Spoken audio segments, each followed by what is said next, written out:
Vor genau 50 Jahren war unsere Abschlussfeier in der Schule. Und im Andenken daran habe ich eine Überraschung für euch.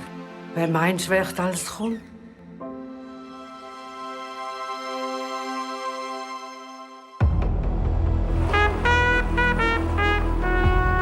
Danke für deine Einladung. Schon ganz schön im Schwung die Klasse zusammenkommt. Bon Appetit.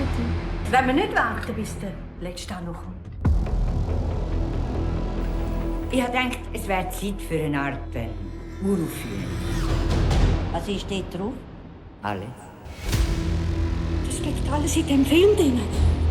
Ein Unfall ist ein Unfall, ich wollte es gar nicht mehr sehen.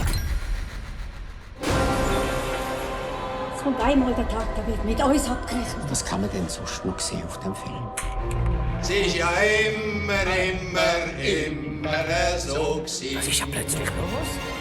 Ich habe es immer gesagt, sie hätten ihn nicht vergessen. Du siehst den ganzen Tag nur Gespenster. Das mache ich nicht mehr mit. Irgendwie konnte ich nicht glauben, was ich gesehen habe. Jetzt bist du zu weit gegangen. Und ihr seid alle dabei gewesen. Ich bin überhaupt gespannt, wie die anderen alle nachhalten sind.